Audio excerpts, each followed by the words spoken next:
13 Ultra benim son zamanlarda en beğendiğim cihazlardan biri. Yani 13 Ultra'nın karşılığı S23 Ultra, 14 Pro Max gibi cihazlar diyebilirim. Herkese merhaba dostlar, ben Ozan. Bu videoda Xiaomi'nin en güçlü ve Android'in en iddialı telefonunu, yani Xiaomi 13 Ultra'nın tüm özelliklerine ve fiyatına yakından bakacağız. Burada hem Avrupa hem de Türkiye fiyatından bahsedeceğim. Bana destek vermek, bu videoların devamı için videoyu beğenmeyi ve abone olmayı unutmayın. Şimdi ilk olarak tasarımla başladığımızda Xiaomi 13 Ultra baktığınızda çok premium bir cihaz diyebilirim. Burada özellikle kasa yapısı ve kamera modülüyle en üst seviye cihazlardan olduğunu bize çok rahatlıkla hissettiriyor. Arka kapak cam, çerçeveler alüminyum. Dayanıklılık açısından da bayağı başarılı bir cihaza karşı karşıyayız. Harman Kardon üretimi Dolby Atmos destekli stereo hoparlörleri de 13 Ultra'da görebiliyoruz. 9 mm kalınlık, 227 gram ağırlığıyla tek elle kullanıma çok uygun bir telefon değil. Zaten baktığınızda boyutlar açısından da tek elle kontrol etmek bayağı zorlayabiliyor. Bana sorarsanız Xiaomi 13 Ultra'ya bence yeşil renk cihazı tam olarak premium seviyeye getiriyor. Xiaomi 13 Ultra ekran yönünde de muazzam bir seviyede. 6.73 inç OLED, QHD Plus, 522 ppi piksel yoğunluğuyla piyasadaki en iyi ekranlardan birine sahip. 120 Hz adaptif bir yenileme ile beraber ekranımız uygulamaya, yaptığımız işe göre yenileme hızını ayarlayabiliyor ve bu da pil tasarrufu açısından da çok önemli bir avantaj.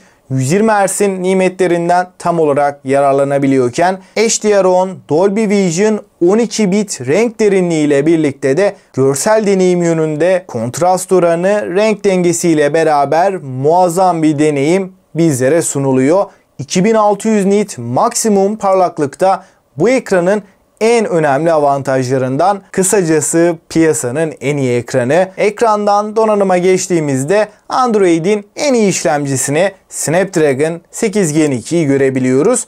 4 nanometrelik bu işlemcimiz performans yönünde zaten tartışmaya bile gerek yok. Burada hem GPU tarafında hem de işlemci performansı noktasında bizi en az 5-6 yıl, hatta daha uzun sürelerde hiçbir problem olmadan götürecek bir işlemciyle beraberiz. 12 GB RAM de bu sisteme eşlik ediyor ve depolama anlamında UFS 4.0'ın kullanılmış olması uygulama açılışlarını, yükleme hızlarını bayağı yükseltiyor. Donanım yönünde genel bütünüyle çok iyi bir cihaza karşı karşıyayız. Oyunlarda en üst ayarlarda en ufak bir FPS drop'u olmadan çok rahat şekilde oynayabilirken ısınma konusunda amiral gemilerinde en az ısınan cihazlar arasında. Hafıza kartı desteği maalesef ki yok. 256, 512 ve 1 TB'lık 3 farklı depolama seçeneğimiz bulunuyor ve bu fiyatlarına oranla sunmuş olduğu donanım paketi çok iyi seviyede. Kameralar tarafında da ana kamerada 50 megapiksellik Leica üretimi olan muazzam bir sensörle birlikteyiz ve değişken bir diyaframa sahip otomatik odak, RAW kayıt, 8 elementli lens, bunlar çok önemli detaylar ve rakiplerine baktığımızda ana kamerasıyla bir adım öne geçmeyi başarabiliyor.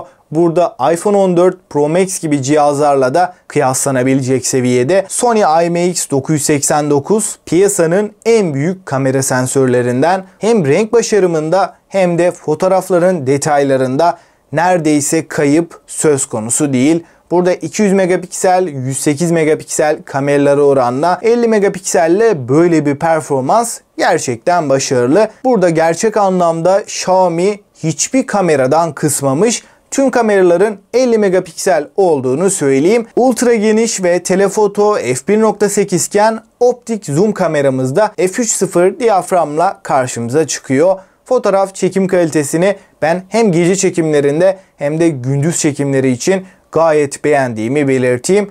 Videolar kısmında Xiaomi'nin bugüne kadar çıkarmış olduğu en iyi cihaz diyebilirim. Burada 10 bit 4K 60 FPS Dolby Vision videolar çekebiliyoruz. Videolardaki kalite, stabilizasyon muazzam bir seviyede. Hem ana kamera hem yardımcı kameralarda çok iyi sonuçlar alıyoruz. içerik üretimi için iPhone yerine de tercih edilebilir. Xiaomi özelinde değerlendirirsem video kalitesi çıtayı aşmış durumda. Ama maalesef ön kameramız hala eksik. 32 megapiksellik ve Full HD 60 FPS çekebilen, otomatik odak özelliği olmayan fakat Dolby Vision destekli bir kamera ile beraberiz. Yine de rakipleriyle kıyasladığımda ön kamerada net şekilde geride kalıyor. Ama arka kameraların çok iddialı olduğunu söylemem gerekiyor. 5000 mAh batarya ve 90 Watt kablolu 50 Watt'ta kablosuz şarj desteğimiz bulunuyor.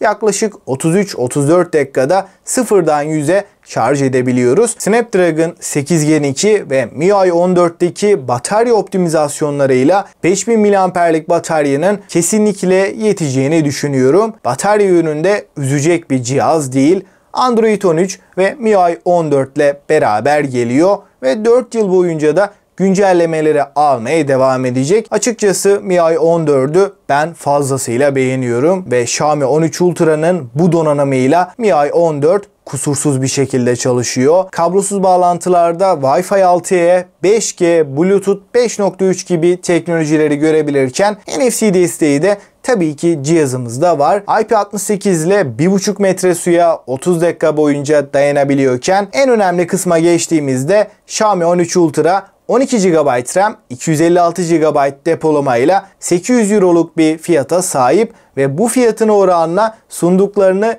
genel olarak bir değerlendirirsem ekran, kamera ve performans yönünde bu fiyata açıkçası daha iyi bir cihaz hiçbir şekilde bulunmuyor. 800 Euro'luk fiyatıyla zirvede diyebilirim.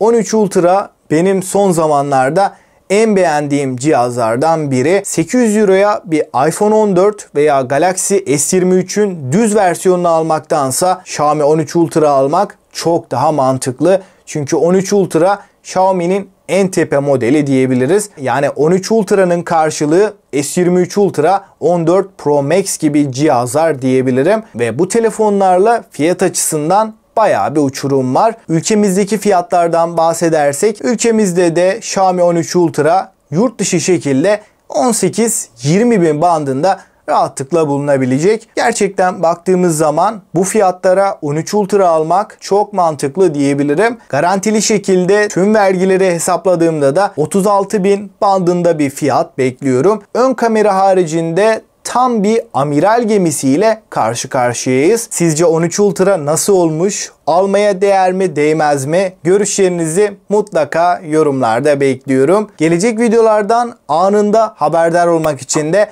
abone olup bildirimleri açmayı unutmayın. Bir sonraki videoya kadar kendinize çok iyi bakın ve hoşça kalın.